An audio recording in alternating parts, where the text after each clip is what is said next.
Hi అండి. Welcome to Roshan Zerina's channel. ఇవాళ నేను చికెన్ కర్రీ అనేది చేస్తున్నానండి. మనం పొలంలో చపాతీలో బాగుండిద్దండి చికెన్ కర్రీ అనేది. నేను చేసినట్టు చేయండి. చికెన్ కర్రీ ఎలా చేసుకోవాలో చూసుకుందామండి ఇప్పుడు. టమాటాలు ఇలా కట్ చేసుకోవాలండి.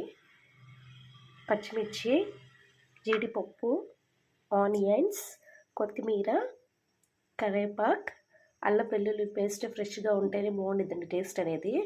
నేను ఆల్రెడీ చికెన్ అనేది ఉడికించుకొని పెట్టుకున్నానండి. ఇది కొంచెం వాటర్, పసుపు, సాల్ట్ వేసుకొని ఉడికించుకోవాలండి. ఇప్పుడు చికెన్ కర్రీ ఎలా చేయాలో చూద్దామండి. స్టవ్ అనేది ఆన్ చేసుకుందామండి. ఆల్రెడీ నేను ఆయిల్ అనేది వేసేసుకున్నానండి, హీట్ అవ్వాలి. అక్కడ ముందు మనం గ్రైండ్ చేసుకోవాలండి. ఇప్పుడు గ్రైండ్ చేసుకోవాలంటే ఏమేమి చేసుకోవాలంటే దీంట్లో కొంచెం టమాటాలు వేసుకోవాలండి.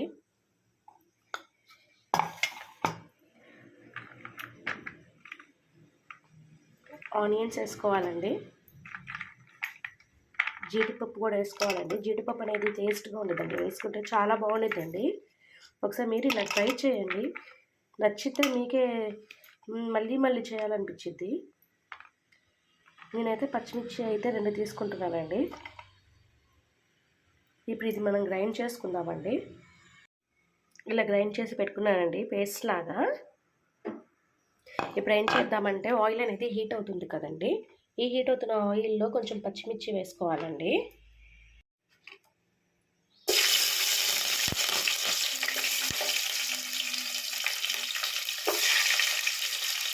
పచ్చిమిర్చి వేసేసుకున్నామండి. అలానే కొంచెం ఆనియన్స్ రెడీ కట్ చేసుకుని పెట్టుకున్నామండి, అది కూడా వేసుకున్నాము.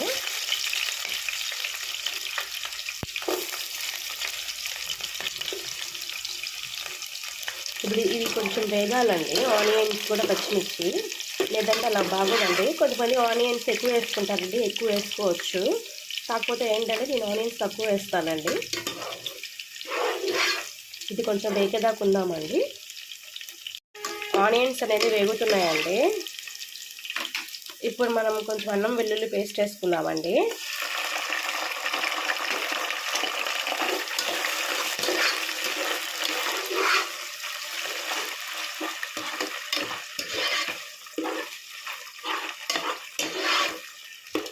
ఇది కొంచెం కలిపేసుకొని కొంచెంసేపు ఇది బాగా కాలేదాకా ఉంచుకుందామండి.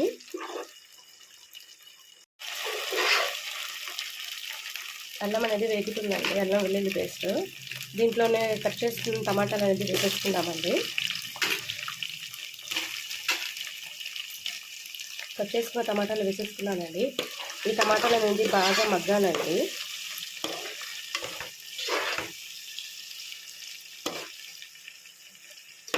బాగా మగ్గిన తర్వాత కాసేపు ఉందామండి, మగ్గేదాకా. ఒక 2 మినిట్స్లో మగ్గిపోయిద్దండి. టమాటాలు అనేది మగ్గుతున్నాయండి.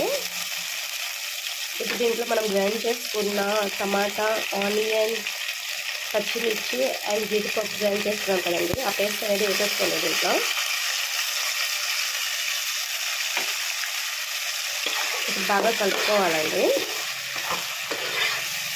ఈ పేస్ట్ అనేది గ్రైండ్ చేసుకొని వేసుకుంటే టేస్ట్ అనేది చాలా బాగుంటుందండి. ఒకసారి ట్రై చేయండి.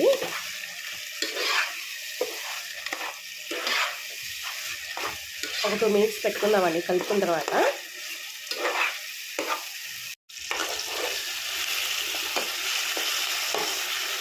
అయిపోయిందండి దీంట్లో. ఇప్పుడు దీంట్లో ఏంటంటే కొంచెం సాల్ట్ అనేది వేసుకున్నామండి. నేను సాల్ట్ అనేది 1.5 స్పూన్ వేసుకున్నానండి. కొంతమంది సాల్ట్ తినేవాళ్ళు, తక్కువ తినేవాళ్ళు ఏంటంటే తక్కువ వేసుకోండి. ఇప్పుడు దీంట్లో కొంచెం పసుపు వేసుకుందామండి. నేను పసుపు వేసేసుకున్నానండి. కొంచెం కారం వేసుకున్నామండి. నేను కారం అనేది 1.5 స్పూన్ వేసుకుంటున్నానండి. ఎందుకంటే మనం స్పైసీ అనేది తింటామండి. కొంతమంది కారం అనేది తక్కువ తింటారు కదండి, అది మీ ఇష్టము. ఇప్పుడు ఇదంతా కలుపుకుందామండి. ఇది కలిపేసేసుకున్నానండి. ఇప్పుడు మనం ఉడకపెట్టుకున్న ఇది చికెన్ ముక్కలు అనేది వేసేసుకున్నామండి.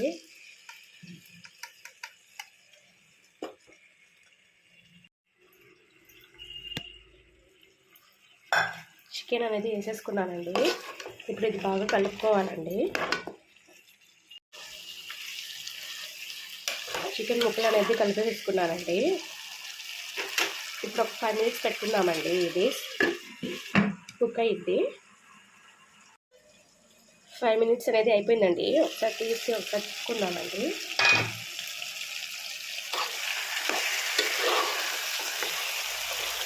ఇప్పుడు ఆయిల్ అనేది పైకి వచ్చేసిందండి. ఇప్పుడు మనం దీంట్లో కరివేపాకు అనేది ఇందాక వేసుకోవాలని చెప్పాను కదండి.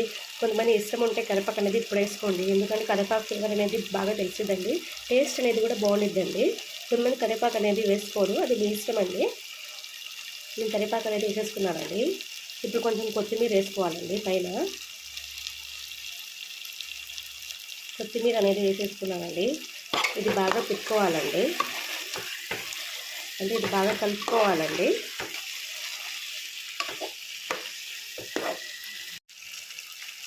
ఇప్పుడు దీంట్లో కొంచెము చికెన్ మసాలా వేసుకున్నామండి. చికెన్ మసాలా వేసుకుంటే ఏంటంటే చికెన్ ఫ్లేవర్ అనేది బాగా అర్థమైద్దండి. నేను చికెన్ మసాలా అనేది 2 స్పూన్స్ వేసానంటే చిన్ని స్పూన్స్తో. ఇప్పుడు ఇది కలిపేసేసుకున్నామండి. ఇప్పుడు దీంట్లో ఏంటంటే ఇందాక గ్రైండ్ చేసుకున్నాం కదండి మనము జీడిపప్పు, ఉల్లిపాయలు అవన్నీ, దాంట్లో కొంచెం వాటర్ అనేది కలుపుకున్నానండి. ఆ వాటర్ అనేది వేసేసుకుంటున్నాను దీంట్లో. మన గ్రేవీ కావాలనుకుంటే మీ ఇష్టం అండి, ఎంత గ్రేవీ కావాలనుకుంటే అన్ని వాటర్ వేసుకోండి. నాకైతే ఈ గ్రేవీ సరిపోయిద్దండి, నేను కొంచెమే వేసేసాను.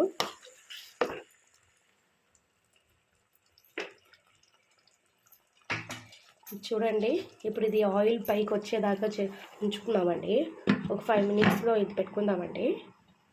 5 మినిట్స్ అనేది అయిపోయిందండి. ఒకసారి చూసుకుందామండి. చూడండి, ఆయిల్ అనేది పైకి వచ్చేసిందండి.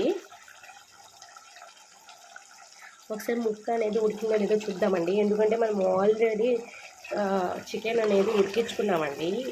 ఒక 5 మినిట్స్ ఉడికించుకుంటే చాలండి, లేదంటే చికెన్ ముక్క అనేది ఇరిగిపోయింది. చూడండి,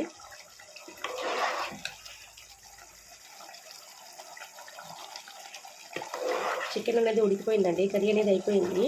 ఇప్పుడు ఇది ఒక గిన్నెలో తీసుకున్నామండి. మనము స్టవ్ ఆఫ్ చేసుకొని ఒక గిన్నెలో అనేది తీసేసుకున్నానండి చికెన్ కర్రీ అనేది.